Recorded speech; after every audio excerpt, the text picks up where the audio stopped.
Right, welcome everyone. Thank you so much for joining us. You managed to get here successfully. It's always a good start. So I'm for the next 40 odd minutes, I'm going to be running through and delving into the book Become a Super Salesforce Consultant Administrator. Getting the wrong book now. All distracted by the session at the beginning. So I'm going to be delving into the chapters of Become a Super Salesforce Administrator. And this book looks at the 4 different roles and hats you wear as a Salesforce administrator, and it looks at the 25 tasks that you'll be doing in your job. Now, what I want to say up front and clearly to you all, so you don't get overwhelmed from it, is that these 25 tasks you are not going to be able to do from day one, right? These are about things that you are going to master in your role over a period of time. Every time you master different tasks and you would develop those skills, that will increment a pay increase, right, as well. So if you're starting out as a newbie, junior admin, you're going to develop all these skills over time, and that will lead you to a senior administrator and a consultant level, and your salary is going to increase with all of this development. If you're starting out new in a junior admin role, what's really, really important though is that you have people around you, or you can bring in experts, like a support contract from a consultancy or other team members who will play these different parts for you, because you will not know how to do all of this from day one. You won't have all the skills to do it from day one. You can focus on upskilling in those areas that you want to upskill in and develop. There might be areas that I talk about today that you think, oh gosh, that's not really for me. And that's where you can bring in somebody from a consultancy, for example, or you can have other team members in your team who might do some of those roles for you. So I don't want you to go away overwhelmed, is what I'm saying. What I want you to do is think about this as an opportunity to develop your skill set and to go, right, I'm going to master these different elements of it. And I'm also going to make sure that there's budget and support around you to do those things that you're not yet proficient in or that you don't want to do. So I'm just going to say that up front before I start this, and anybody's thinking, oh my gosh, I've got to do all of these different things. So this book also isn't about how to pass the admin exam. What's really important is that when you do your admin exam and you practice for the admin, it's about technical competency. It's not about how do you manage a system in real life. And that's what, at Supermums, we want to train you to be the best that you can be. And what's really important is that we train you not only in the admin competencies of let's build an object, let's build fields, let's build workflows, they're technical competencies. But when you're actually in the job managing a system, what is it that you need to do on a weekly, monthly, quarterly basis? That's what I want to set you up for success. So I've actually been talking about this since 2019. I did my first presentation at Dreamforce, presented on this topic, and I had 40 tasks then, to be fair, so I brought them down a little bit and consolidated them a little bit, and wrap that into, I've always talked about the 4 roles of a Salesforce admin. So I've been talking about this, we did presentations on it, we've had a free download on it, but my role at Supermums and my reason for being here is really to make sure that we are producing the best talent in the ecosystem. We're equipping you with the tools, the templates, the training to get fantastic job opportunities and fantastic salaries. That's why I set up Supermums. So we have never been just a training course, let's just learn this and off you go. We pride ourselves on being really comprehensive in our training and our programs. And the book is an addition to that. So if you haven't bought the book yet, it's a great addition. It's going to go through all of the content in more detail than I'll cover tonight. This is really that overview and obviously a slight insight into all of these different areas that we'll cover.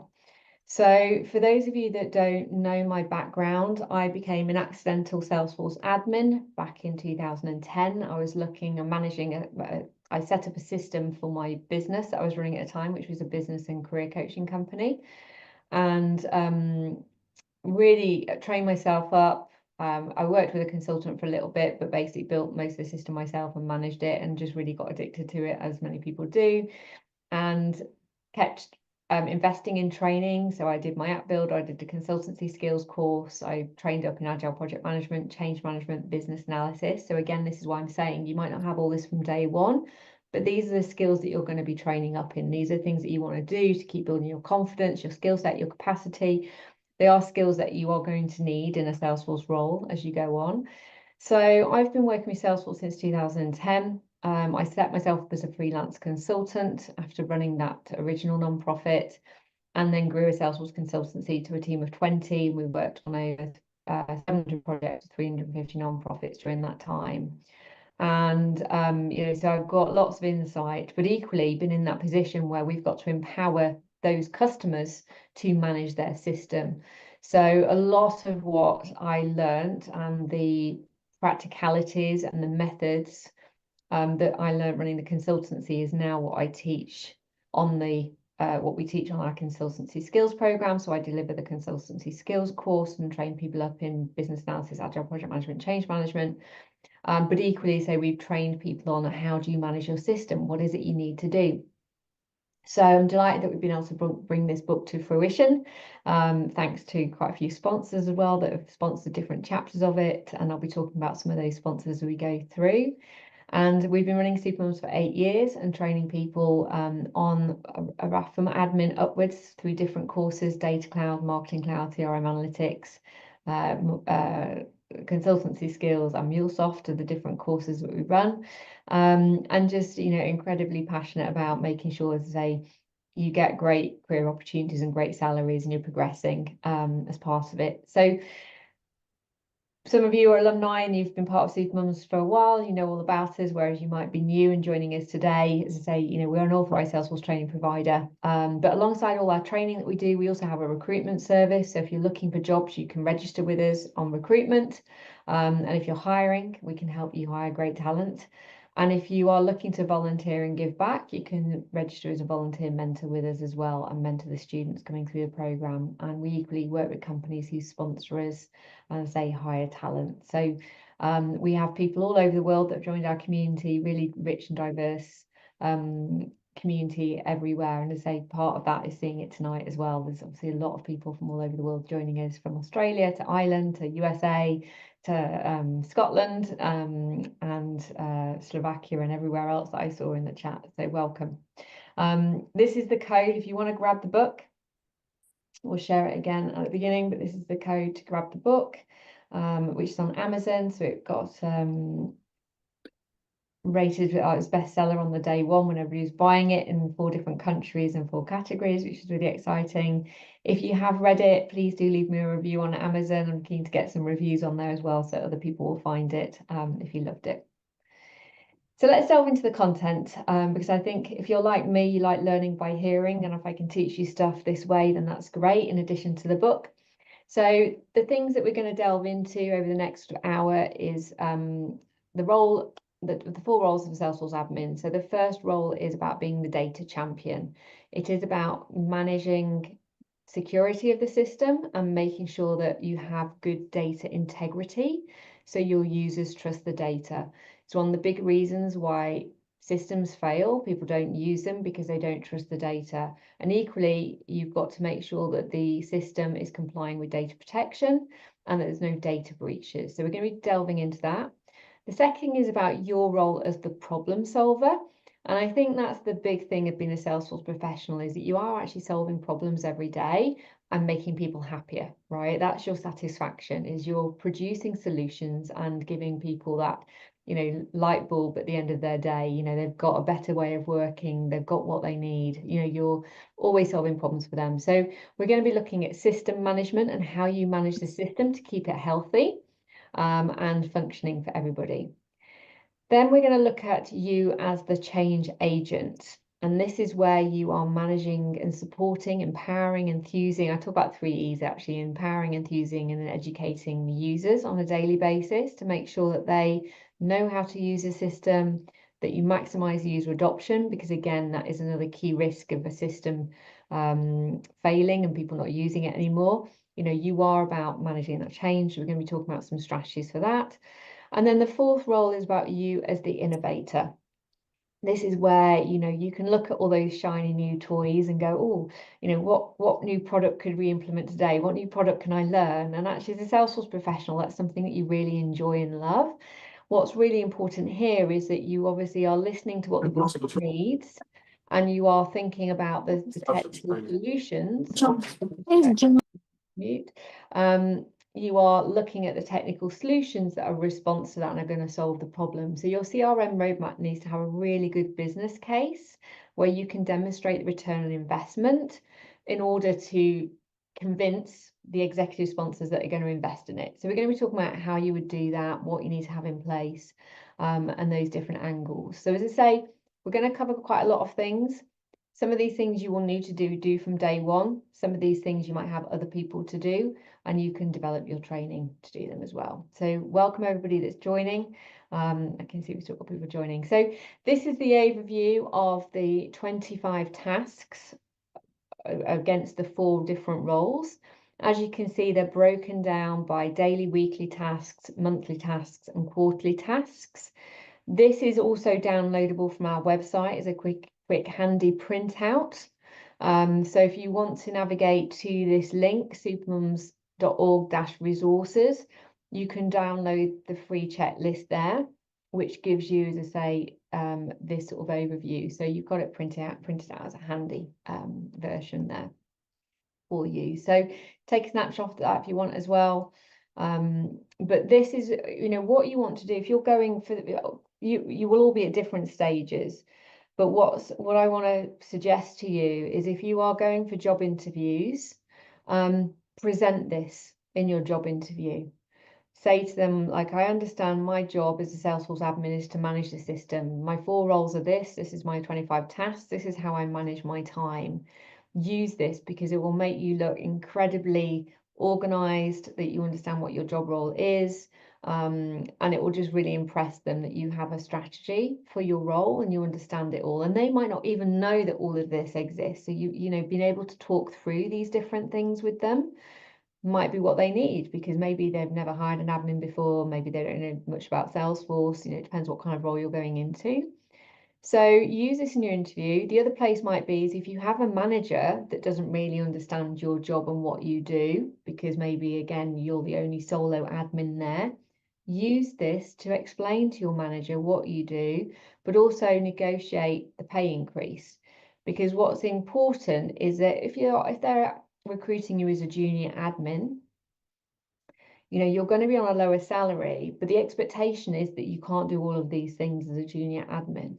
But if you are progressing and learning and getting certifications and skills in these different areas, if you're competent to do all of these different things, you're going to be at a senior admin / consultant level where your salary is at least maybe 10, 15, 20K higher than the junior admin salary.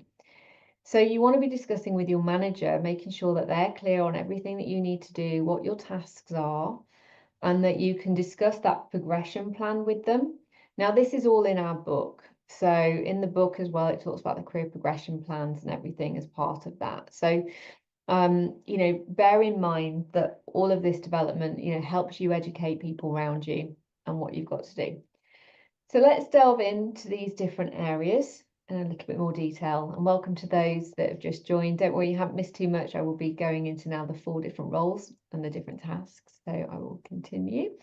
So the first deep dive we're going to do is about you as the data champion, where you need to safeguard information held by your organization.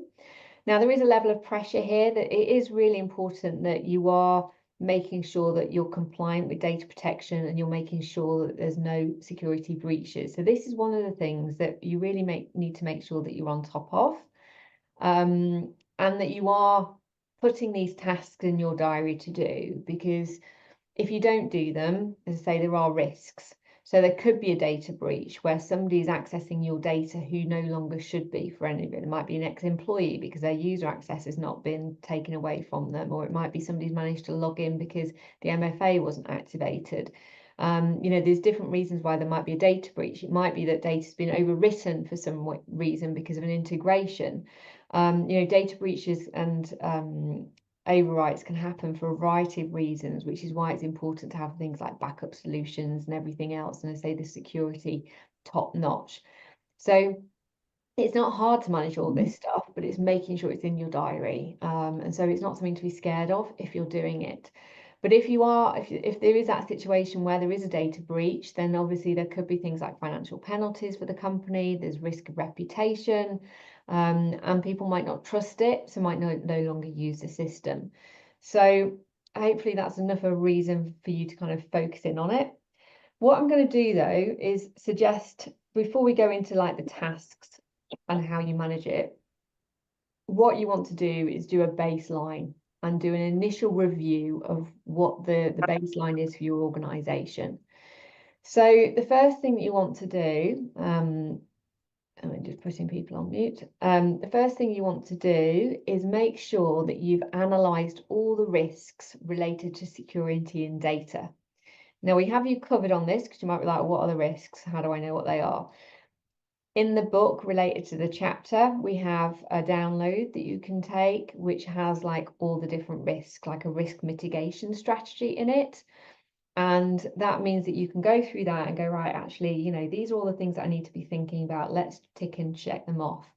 So do your risk mitigation around your data and security, and understand the data that you currently collect. Like, it's really important to understand, like, do we have special data? Do we have sensitive data? Do we have any sort of financial data? What data are you collecting in the system? Like, you just want to get a real good sense of that and what classification that data is in, aligned to data protection. The next thing to do is to evaluate how to measure good data integrity. Now, I've walked into many an organization where they say we don't trust the data. And I'm like, okay, well, how do we know you don't trust the data? If we were creating a dashboard that showed us good data integrity, what would that look and feel like? What would we be seeing to know that we have good data integrity? So getting really clear on what good data integrity is, how to measure it, is what the discussions you want to have. And this can be a really interesting discussion because it's really meaty. Like, it's not an easy conversation where you're just going to pluck it off the top of your head and go, oh, we need to see X, Y, Z. It will need quite a bit of thought, and to a view that, well, how do you evidence to people that you have good data integrity? So obviously that could be, I'm calling up Joe Bloggs and his number's no longer working, or Joe Bloggs has moved organization. You're always going to have some of that, because obviously if nobody's seen it or updated that they've moved, or there's no way of doing it, there's those elements of it. But good data integrity also relates to missing data in fields. Do you need core essential data which needs to be populated to make sure that the management team can get the reports that they need? Because quite often good data integrity is where managers are saying, I can't trust this data for my management reports because half the data isn't there, it's blank. That's where your problems lie. So the place to start with it is to say to the managers, the department leads, what data is really important to you to understand, what is going on within your team and how to report back to management. And that's where to start with good data integrity. And then you can assess what the current quality of that data is. So that's where you can start to say, well, actually, where are the gaps? How many, use apps like Field Trip, for example, to assess how, what the population of data is in those core fields that you need. So you need to understand the core fields that you need for reporting purposes, and you want to assess the quality of those. And then you need to work on populating that data to get it to 100%, right? And work towards that as your goal. And then the third area on this is to confirm which users should have access to which data. Now, again, I've walked into many an org where everybody has access to all fields and all objects. That's not best practice. Best practice is to lock down fields and objects only to those people that need to see them. And if you don't do that, one, it could mean that certain fields and data is accessible when it shouldn't be from a data protection point of view. But the other is that those users might have overwhelm with the system because they're just seeing too much stuff that they don't need to see, which can also really hamper user adoption. So if you minimize the information, the objects, the fields that they need to see, even the records, it makes it much more user-friendly for them and more likely to use it, and also more likely to populate the fields that they actually really need to populate. Then going forward from that, you need to then do this ongoing monitoring and management of data integrity going forward. So this is where it leads me into the next bit of the task that you do, is to manage this data integrity, to make sure that you know what good data integrity is, and you're managing to make sure that that stays at ideally 100%, right? That you know you've got all of the most important information available to your managers, to the users, that they can get the information they need. They trust the data. They need to be able to say to you, they trust the data in the system, and that's your goal, is to maintain that. And part of this will be training the users on how, on what is important, what data is important, when they need to populate it, and how to manage it going forward. So you will need to train your users on data integrity, because it's not just down to you, absolutely not. You can obviously monitor it, and manage it, but your job is to make sure people are trained to fill in the right information, the right points. You can use things like validation rules or compulsory fields or flows or auto population through third-party apps. There's lots of ways to support data integrity. And in the book, we talk through how to do that. We have a free download that talks through all the different ways to evaluate data integrity, but also how to fix data integrity issues. We cover all of those different things. So the areas you're going to manage as a Salesforce administrator is security management. Now, within Salesforce, you have a free, as a free tool in Salesforce, which is the security assessment. So you can click a button and it runs a security audit on your system. You should be doing that 4 times a year as part of your quarterly assessment. That will flag up any potential security risks. You can then fix them, put them in your roadmap and kind of, or your backlog, sorry, and decide, you know, what needs to be fixed now and when. So the tools are there to support you with this. You just need to make sure you put it in your diary and you run with that security assessment every quarter to check it.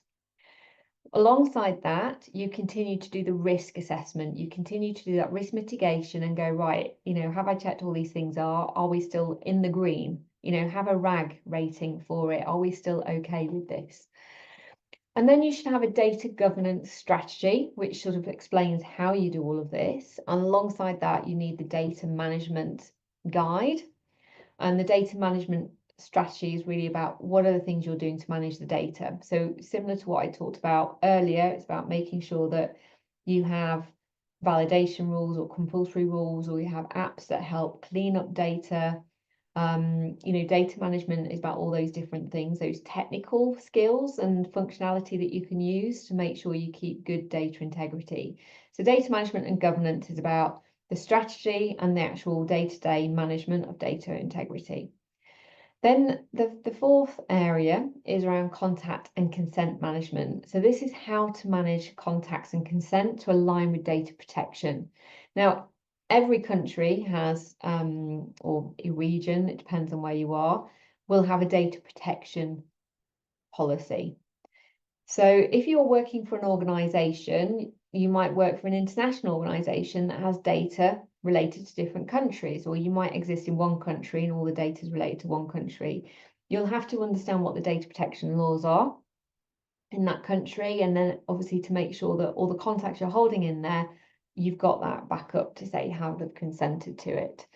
Now, we have a fantastic free data protection course that is sponsored by Cloud Ally. That is available, and I highly recommend that you do it. Again, that is downloadable from the book, and you can learn all about data protection, learn all about this in more detail. Brilliant. Even I, you know, having done this for years, I learned new things from that course. And it goes through all the Salesforce functionality, but also the principles of data protection and things to think about. So again, that's another free download from the book, as I say, sponsored by Cloud Ally. And with Cloud Ally, they're a backup solution. So one of the things also to make sure they're a really cheap, affordable one, but good quality. You know, it does the job, but it's really reasonable. You know, making sure you've got a backup solution for your organization is really important, because if anything goes wrong, it means you can go back and restore those records. So if an import happens and overwrites anything, if you integrate anything, it overwrites anything, you know, or a user accidentally deletes things, all of these things happen far too frequently, quite frankly. If you've got a backup solution there, it means that you can restore those records and any errors that have been made. So having a backup solution is I would absolutely advocate for being one of the key things you should do as an admin, is to make sure you're talking to your exec sponsors about getting a backup solution in place. The other thing to think about is with Validity, they do data cleansing, data import, data migration. So again, if you need a tool for that, if you work for a non-profit, you can access it for free. If you're working for a commercial organization, it's paid. That helps you clean and manage your data on a regular basis. And then Processity AI helps you track field history on your fields. So from a data protection point of view, you need a field audit for quite a few fields. Any personal data like name, address, phone numbers, their consent, compliance fields related to data protection should all have audit history as well. If you're working in a regulatory environment like finance, for example, again, you'll need field tracking all those fields. Salesforce only give you the capability of tracking data or field history on a certain number of fields, and quite often it's not enough. So Processity is a tool that allows you to do more than the standard field history tracking. So these are tools that I recommend and will support you in these tasks. And then the final thing on the slide is about the data analytics. So going back to the point of having good data, it's where I started the conversation.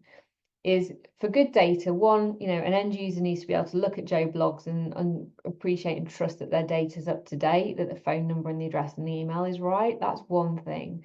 The other thing is that the managers can get the reporting, the dashboards and reports that they need to monitor and manage their team and report to those above them. Data analytics is key. So you want to make sure that you have great reports and dashboards that you're delivering to the managers, because what's really important here to really emphasize is that the senior team, the managers, the ones that will pay your salary or give you a pay rise and will invest in Salesforce and trust it and keep your job. If the managers don't see any value in Salesforce, they're going to bin Salesforce and they're going to bin your team. So your job is 100% to make sure that the managers have the information they need and it's helping them perform in their job, because then they are going to love you and they are going to love the system. So that's the key reason why this is so important. And quite often, a lot of these tasks can be left on the shelf and not dealt with because maybe you're dealing with like the new roadmap stuff, or maybe you're dealing with cases that are coming in from users. And that's all very well, but if this stuff isn't dealt with and the managers are not getting their performance management data and don't love the system, I say they're not going to invest in you or the system going forward. And I've been into organizations where there's a high risk of them backing off Salesforce exactly for that reason, because the managers don't understand Salesforce, the managers aren't using Salesforce, the managers don't trust the data in Salesforce, and they are ready to bin it. So this needs to be like, it's why it's number one in my book. It needs to be actually one of the most important things that you do, is making sure that the data is right and the performance data is key. And they say the managers and the senior managers love the system. So in summary, you've got your weekly, daily tasks, you've got your monthly tasks and your quarterly tasks. So data management, security management on a regular basis. Monthly basis, you'd look at contact and consent management and data analysis. This is where you want your reporting. Quarterly, you do your risk assessment and your data governance and do those tasks. Right, moving on to problem solver. You as a problem solver, this is where you are managing the system, making sure it's clean and healthy, fixing bugs and finding solutions for your users. It's really important, again, to do some preventative work around this rather than having a problem that occurs because you haven't done some of these things. So if you're not managing your system on a regular basis, automations can fail between integrations, for example, or flows might not happen. Again, that might create customer issues or reputation issues, or it might frustrate users. So doing some proactive health checks on the system is really important. Now, if you are starting out in a new role, or you're kind of thinking about this from afresh, one of the things I'd recommend is you do a technical audit of the organization. You map out all the different tech products they're using, including Salesforce products, third-party apps, and anything else. Now, based on that mapping of all the technical tools that they use, you might recommend that you need to integrate different products with Salesforce or replace certain products with Salesforce. And you take that role on where you will advise and introduce some Salesforce solutions that might replace some of those things, because ultimately you want to get to that 360-degree view of a customer where you can look in Salesforce and see everything through integrations or through Salesforce being the single source of truth. Once you've identified what products they use, or what gone through, sorry, that bigger landscape, you then want to drill down into which Salesforce products they use, which are business critical, which are being well used. And I have another template that you can download for this. I have actually got it on the next slide, which is my health check template. Now, when I went into health checks for organizations, we'd look at, for example, Sales Cloud.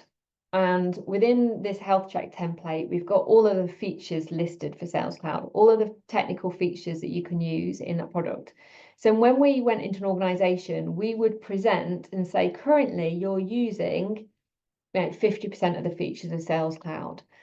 And we would have done business analysis with the team, and we would have been able to present back and say, well, actually, having spoken to your team, you've got the capacity to actually optimize probably 80% of those features. So there's still things that we can put into place here that will actually meet the needs of your team that you're not currently using. So you want to help the organization understand, how much of Service Cloud they're currently using and what else they could use in that stack to optimize their performance and their team. And then you do the same for Service Cloud or any other products they're using. So that's the best practice approach to analyzing product maximization and adoption. The other kind of key point here is to make sure that the products are using the new releases. Again, I've walked into organizations where they've got third-party apps installed and they've never been updated. They're still on version 5.0 from 4 years ago, and they're not using any of the new features. Things are at risk of going wrong because they haven't updated it. So you want to do an audit on the products and their current release status and anything else there. Then you want to assess the document and image storage. Who's saving documents and images to the system? How much file storage space is being used and potentially might be used in the future? Because based on that, you might need a third-party archiving tool or a third-party document and image storing facility that is not going to be using up the file space that Salesforce provides, because that can be quite costly as a solution going forward, and it's very limited as well. So you might want to look at a roadmap for that and to make sure that you understand, what all these documents are. And then finally, you want to review documentation of the org and what has been built and why, if you have it. A lot of orgs might not have got this, but obviously I would highly recommend that you as a Salesforce administrator will create documents for this org and will document, what's been built, why it's been built, what the business rationale is, and all of those good things. So that's where you want to start the process and kind of just get that baseline again. And in terms of ongoing management, so org analysis, I've talked about doing a health check. I say this is a template here. Again, it's under the resources tab on our Supermums website. You can download this health check template with all of those product stacks and the different things to go through. But with the health check, you'll do that quarterly. You won't obviously have to do the full thing again, but you can do a check on it and go, right, where are we now? What is it we need? Now, as part of your role as an admin, you can also really harness AI to do a lot of the heavy lifting. So a lot of people are using tools like resources like ChatGPT now to help them as an admin find formulas really quickly. We run an AI skills course which trains you up on how to really use and enhance AI to support you. You can get things done so much quicker, and it will save you a lot of time. The other AI tool is by Sweep. And Sweep has a free download for admins, and it actually documents your org for you using AI. So I'd highly recommend looking at Sweep, and they're free. It's a free tool for admins that will help you document your org. It's amazing all the different things it does, actually. I was really blown away with it. And it tells you, say, maps out your org and what's in there, but it also has a great feature and functionality for collaborating on designing new processes and flows in your system, so you can get people involved in that and start mapping it out. So you want to document your org. I mean, you can use standard paper and pen or process mapping tools for that as well. So you've got options like Sweep or other tools. The next area for this is also introducing DevOps. Now, again, we have a free DevOps course which teaches you all the principles of DevOps, courtesy of GearSet and their platform called DevOps Launchpad. So DevOps might be new to some of you, you might be more established in it, but the reason for learning DevOps is that if you are making changes in an org, it's best practice to do it with a DevOps solution. So you are rolling out new changes in an org with a level of security and protection. If something stopped working or it broke something, you can roll it back really quickly using DevOps. And obviously, the more complexity of the system gets, DevOps is there to really support you with that. So you can start learning DevOps, and that can become a specialist area for you if that's something that you enjoy. Document management I've talked about just now, so how to manage documents in your org. So you might need, if you have a heavy reliance on document storage, you might want to look at third-party tools like Box, for example. And Box has a free sort of storage solution to maintain all your documents in Salesforce, and also quite a few AI features. So it's much more comprehensive than just a file storage solution in Salesforce. But you need a strategy for that to manage files going forward. And then finally, integration management. This is a big part for any org. Pretty much 70% of Salesforce projects or systems will have an integration with another tool. So this is all about managing data flows. Again, these things can break if they're not managed properly. Conveyor is a tool that is a click, not code solution for helping with integration between different products. So I'd highly recommend checking that out and seeing if it's something that can support you if you need integration between two things. And obviously that's a cheaper version. If you are working for an enterprise customer or client, you'd probably be looking at Data Cloud or MuleSoft as your integration tools. So again, there's different levels, different solutions you might use as part of it. So in summary, on a weekly and daily basis, you're going to be looking at your error logs, you're going to be using AI functionality and features, you're going to be practicing DevOps. On a monthly basis, you're going to review your document storage, you're going to be documenting your org in whichever way you want to do that, and you're going to be overseeing and checking your integrations. On a quarterly basis, you're going to be doing that org analysis and overviewing, just checking in on the org and the products that are being used. You might update the technical audit if it needs any updates. And you'll also be doing a product release management, checking if any of your products that you use have had a new release and if you need to apply any of the functionality. Right, number 3 is about change agent, about how you keep your house in order and your inhabitants happy, most importantly. And if we don't keep our users happy and they're not engaged in the system, it's going to lead to poor data because they won't input their data. If we don't have good data, it's going to lead to low trust user adoption. Then we're going to have operational efficiencies, and then we're going to have unusable performance management data, right? So this very much aligns with that first topic around data management. If you don't have good data, there's a problem. But the thing is, the user management, if you haven't trained your users or engaged and enthused and empowered your users to use Salesforce, you're going to end up with poor data, right? So in actual fact, you could start with the users.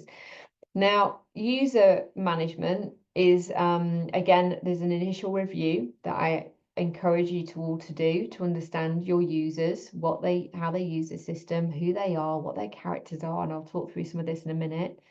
But this is all based on change management methodologies, and this is one of the things we teach in our consultancy skills course. There's a science to this. It was my most favorite course that I did because having walked into different organizations with different personalities, different cultures, different appetites, I'm like, when I started out, I was like, oh my God, I really don't know how to handle some of this stuff. And when I did the change management course, I was like, oh my God, okay, I have a strategy. Like, this makes sense. Like, I understand how to go about some of these things. So if you're feeling underconfident and, not sure about this, it's because you need to get trained in it. You are not going to be able to just solve all these things and walk into the job. Get trained up with us on change management so you can empower your users. So some of the things that you want to do when we advocate in change management is to do a stakeholder mapping. So with stakeholder mapping, you want to map out the different users of the system and what products they use. What does this team use? What does this team use? Have a clear picture. And then evaluate how to measure good user adoption with clear KPIs. What does good user adoption look like? And again, what would a dashboard look like if you could see that? How do you prove to your managers, your boss, that you've got good user adoption? Again, a really meaty conversation. We have got some examples in the health check download, but there's more nuanced ones to each organization, right? Because it will be based on what data has been populated. It's not just how many times they log in, it's, what data is in the system, how good are they populating the things that need to be populated. So good user adoption, I say, isn't about logging in once a day. It's more about, are they, what are those KPIs? Is it about the data? Is it about these different elements?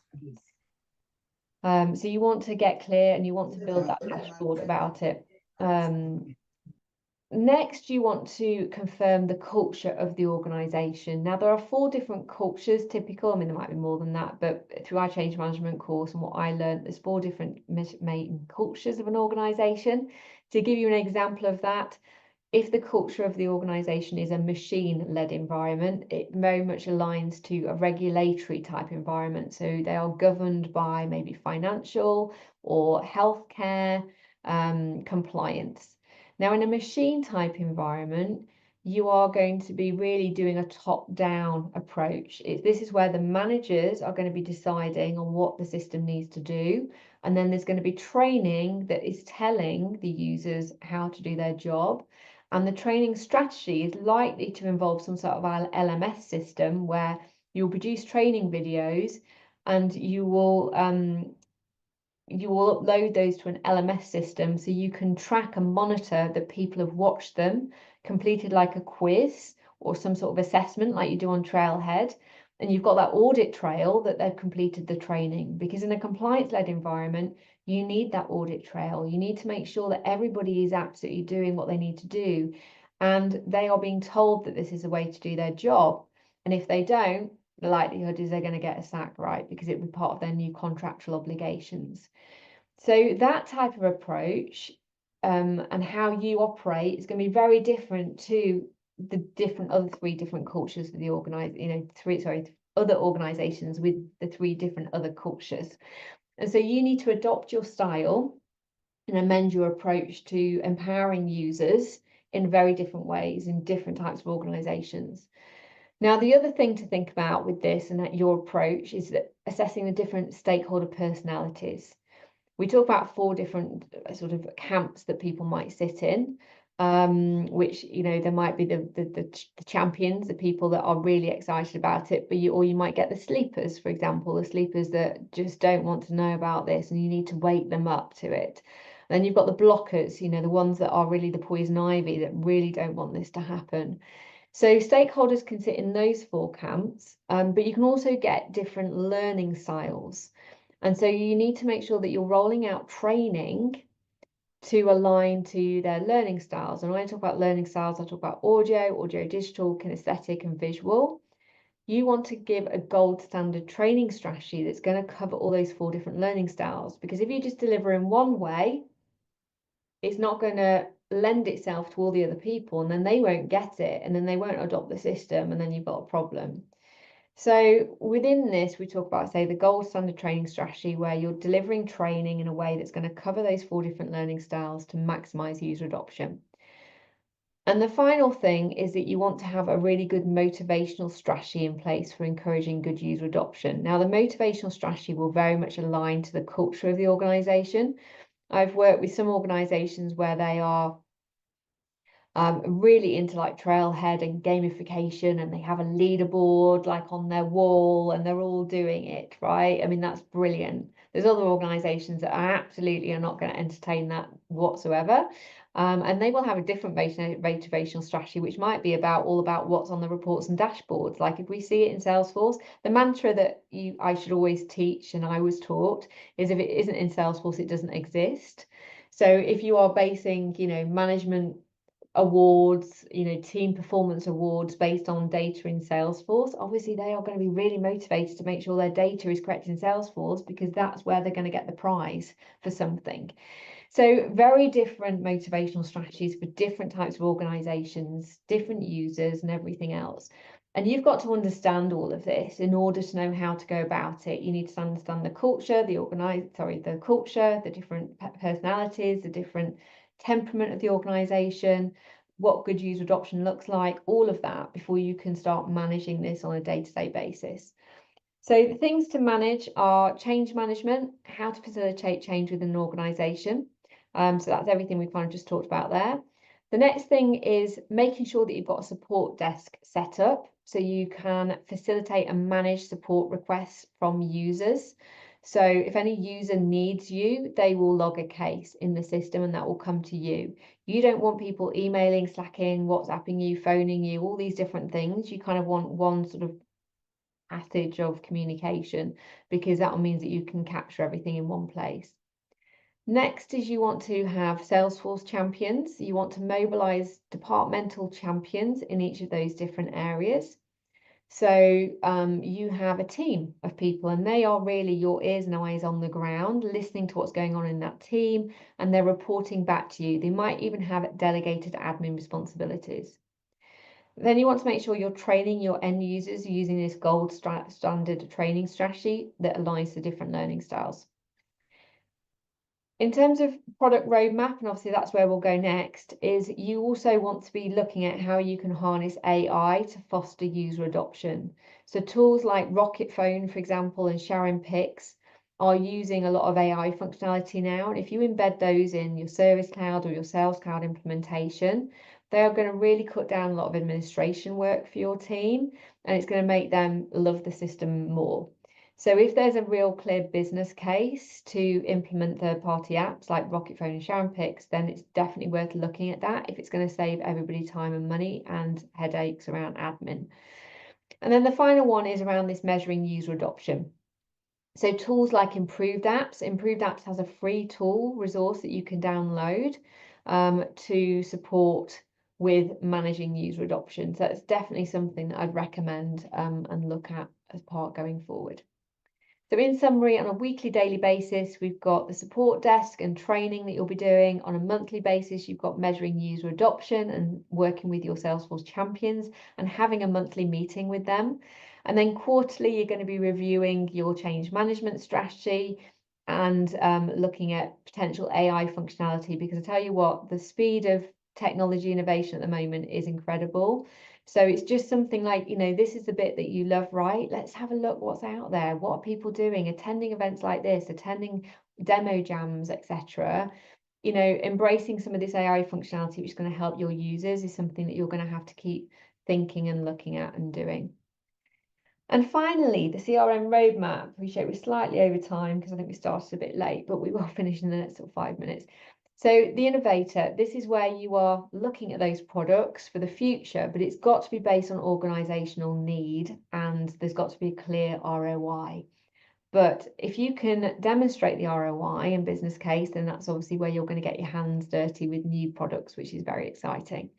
Now, if you don't have a product, if you don't have a CRM roadmap, you are going to end up with multiple systems. If you have multiple systems, going back to that technical audit, you're going to end up with low user adoption, poor customer intelligence, will lead to poor business performance, and you won't get the ROI that you want. So you want to be integrating, consolidating your systems.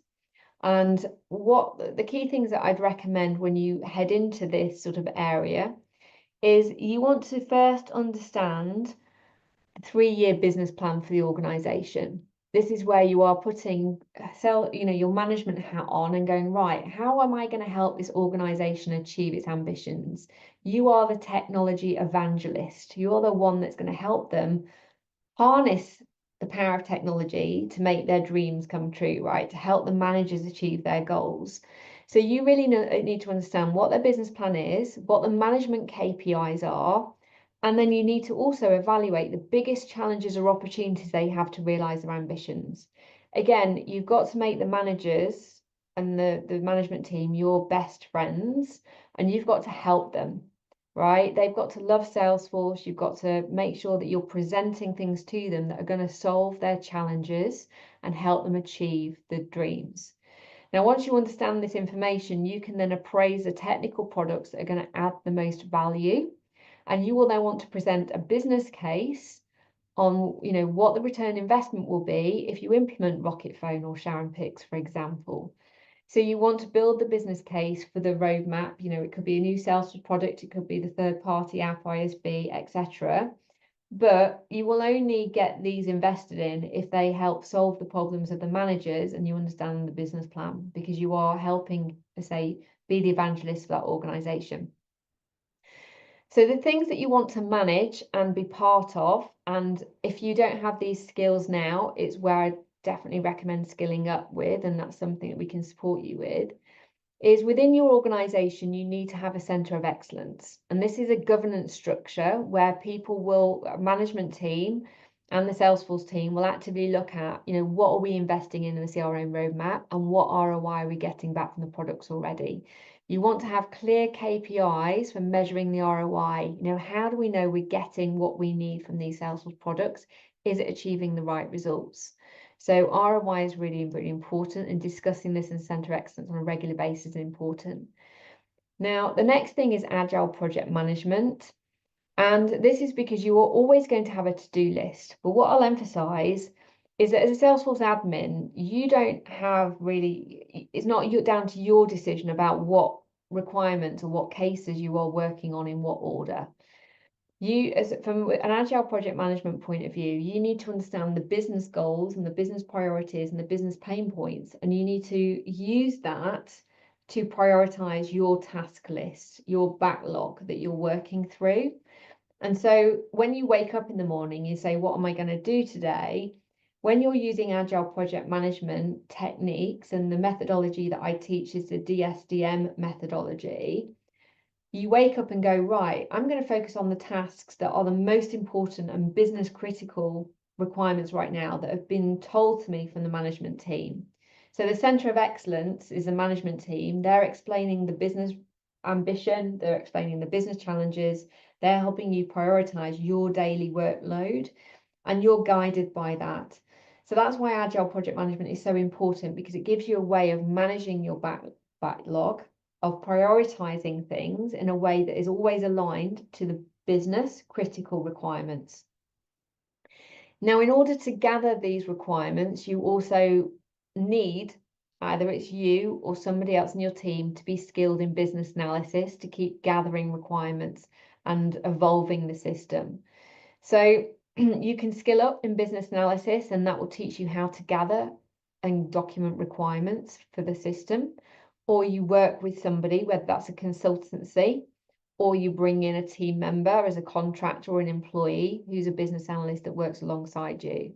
I would always advocate as a Salesforce admin, particularly if you're solo admin, that you always take out a support contract with a consultancy partner. So we have some brilliant consultancy partners that support us at Supermums, Cube84, Exa, CloudGuy, and Nebula. They all specialize in different areas, and they all offer different support contracts. But you, as I mentioned, you've got all these 25 tasks and you're managing different products. You are never going to have all of the skills to do these right away, and things you might not ever be able to do. And you might have more advanced development work in your system that is beyond your capability. So I'd always advocate that there's budget within an organization for a support contract, where the support contract can mentor you, or they could do work like business analysis for you if you don't want to do it yourself. They could build stuff that you're not able to build, like more development work, for example. it's really important that you as a Salesforce administrator feel that you can ask for that, and that's okay, that's normal. It is very normal to have an SI that might be supporting you. It might not be needed all of the time, but certainly if you're newer into the organization where you want somebody to fall back on, and to say mentor you, particularly in the early days, or that you've got a system that's got a lot of dev work in it, you might not need an in-house developer, but again, it's maybe more advanced than you need. That's where you can have some of this support. So these are the areas that we'd sort of recommend you train up in, or you get some additional support. So on a weekly, daily basis, you're going to be prioritizing all your tasks using Agile project management, which really helps you manage your backlog and time, work out what you need to do now, what can be shifted to later. On a monthly basis, you'll be doing business analysis of teams, digging into how their processes, mapping all their processes out. You'll be doing the KPIs, reporting back on the KPIs and looking at the return on investment from the system, because especially when you want a pay increase, or you're going into that meeting to say, I want to advance my salary, you're going to have to demonstrate the ROI you've created for that organization. If you can say, well, actually, I've helped this organization through implementing XYZ, I've helped this organization gain another £100,000 or whatever, or hopefully more than that, £500,000 of income because you've done a payment integration tool, you're worth the weight in gold to them.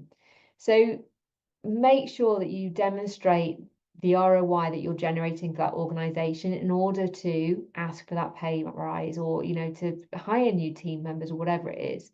And then on a quarterly basis, you have your Centre of Excellence meetings, you check in. They might be more regular than that if you're doing a lot of development work, but all of these things are really important.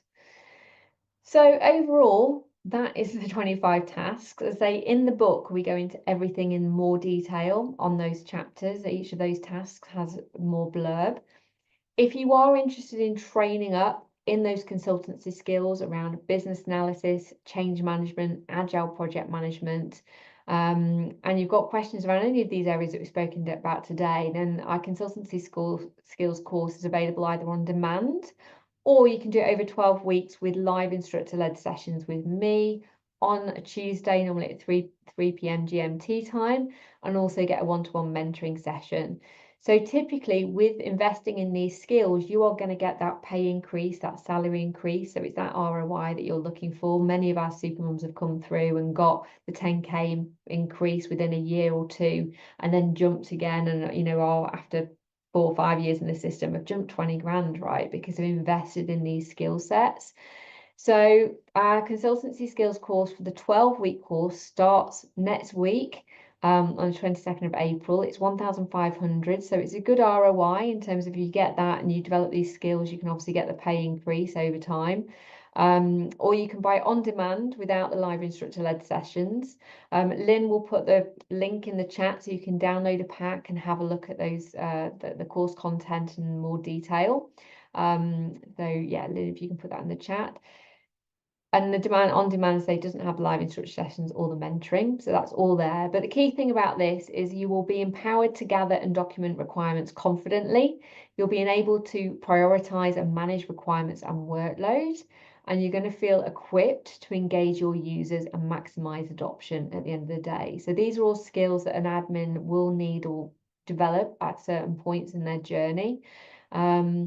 So I just really hope that's just been a really useful overview for you. And I say, hopefully the next steps of how we can support you if you want to upskill. I've just put the link in here again for the chat, the book. If anybody wants to got any questions, please do put them in the chat. And we'll save this off. Save it down, and I'll send it out as a recording. But thank you, everyone. I hope you've all enjoyed that. It's been really useful. Let me just go through some of the questions here now. So Toby, are all the tools for cleaning and assessing data from Salesforce apps or secondary Salesforce, or they're all requiring learning independently on top of an admin? So yeah, most of the apps for cleaning and assessing data are mostly third-party apps, Toby. So there are various ones. Say Validity is one that's been around for years and I've always used for clients, so it's definitely worth looking at that one. But there are other ones like Fieldtrip, for example, for assessing fields. And it depends, it depends what you're needing and wanting. If anybody's got any recommendations for data cleaning and assessing data, please do put them in the chat now as well. You can share, because it's always good to share. Right, let's see what else we have.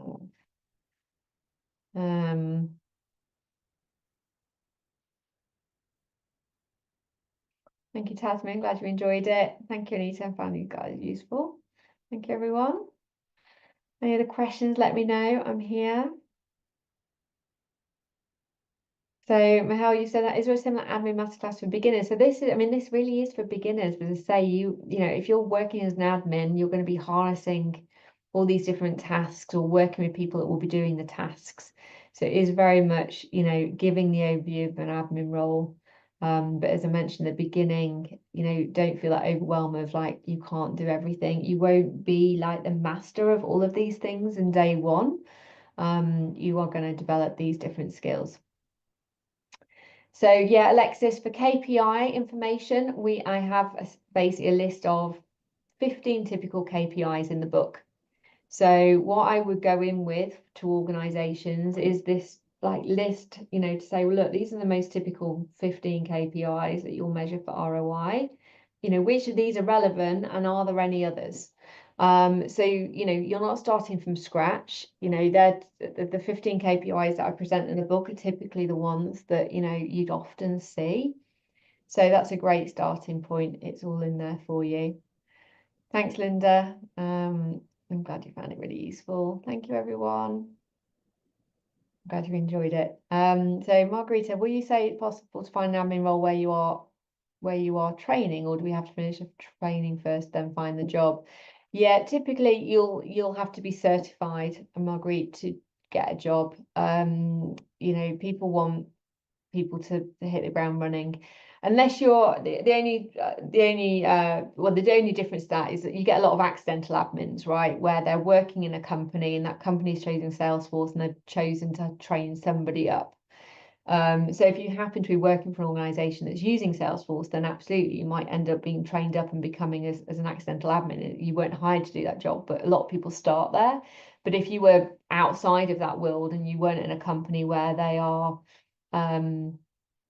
you know, you aren't in that situation, somebody's not going to hire you when you aren't trained, because, you know, they'll want somebody who's certified to do the job.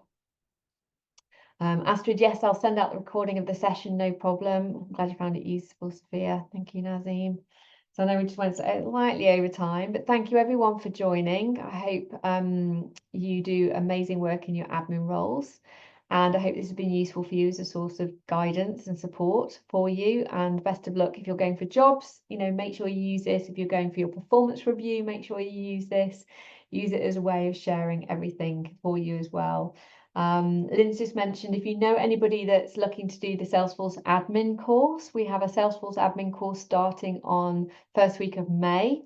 So yeah, if you know anybody that's looking to train up, please recommend them to our admin course as well. They say we want to empower people to be amazing administrators and also amazing Salesforce consultants as well. So, you know, we do cover off everything and we want to see you progress, right? And, you know, just be really confident in your roles. It's really important that when people go through our programs, we're preparing people for success and they're hitting the ground with a clear action plan.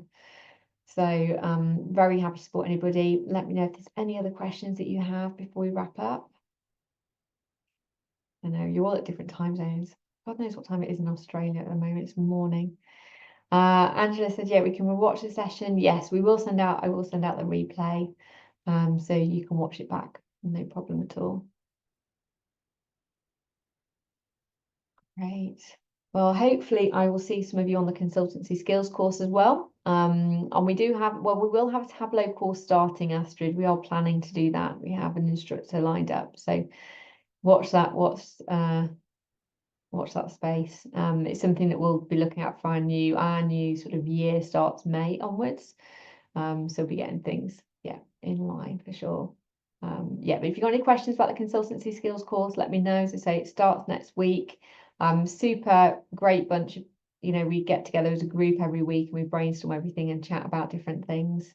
And so it means you've got a new peer group as well to lean on and ask questions to. So always really a highlight of my week is running those sessions with everybody and supporting you with your roles.